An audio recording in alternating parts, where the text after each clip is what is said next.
Ah!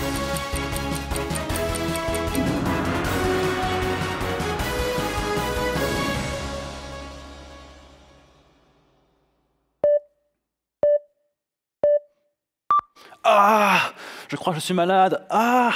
Qu'est-ce que je peux faire? Eh bien, c'est très simple.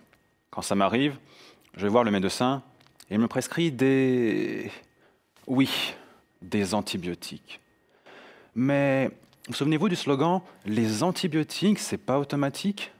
En effet, plus on prend d'antibiotiques, plus on augmente les probabilités que les bactéries deviennent résistantes aux antibiotiques. Sachez que ceci est une des plus grandes menaces de notre temps. Nous savons que dans 30 ans, 50 millions de personnes mourront chaque année d'infections causées par des bactéries résistantes aux antibiotiques. Imaginez la population de l'Espagne tout entière qui disparaîtrait chaque année. Il faut donc trouver de toute urgence des solutions pour traiter les infections bactériennes tout en réduisant la quantité d'antibiotiques utilisés. Et si je vous disais qu'on peut vous soigner en utilisant des virus? Non, ne partez pas, revenez, n'ayez pas peur. Je ne parle pas de virus comme le Covid-19 ou Ebola, mais une autre sorte de virus, des bactériophages. Phage signifie mangeur, bactério, bactéries. Ce sont donc des mangeurs de bactéries. Ces virus ciblent spécifiquement les bactéries et n'attaquent pas les cellules humaines. Merveilleux, n'est-ce pas?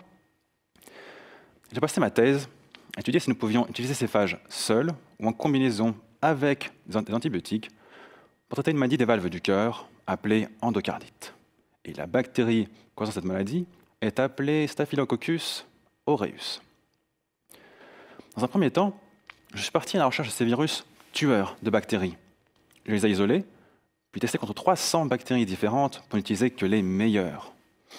Une fois cela fait, j'ai opéré et infecté des rats pour déclencher la maladie des valves du cœur, puis je les ai traités avec soit uniquement les phages, soit uniquement l'antibiotique, ou les deux ensemble.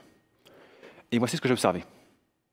En traitant avec uniquement les phages, eh bien, la bactérie, elle n'en avait rien à faire, elle continuait à se développer.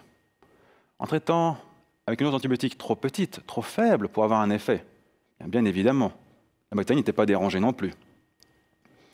Cependant, quand on combine phages et antibiotiques, la bactérie se prend un sacré coup, et l'infection bactérienne est traitée dans la majorité des cas. La conclusion de cette expérience est que les phages augmentent grandement l'efficacité des antibiotiques. Ainsi, nous pouvons réduire les doses d'antibiotiques et donc la possibilité que les bactéries deviennent résistantes. En cette pleine période de pandémie, je peux vous assurer qu'il ne faut pas avoir peur de tous les virus. Pourquoi me direz-vous? Eh bien, c'est très simple, car certains peuvent vous sauver la vie.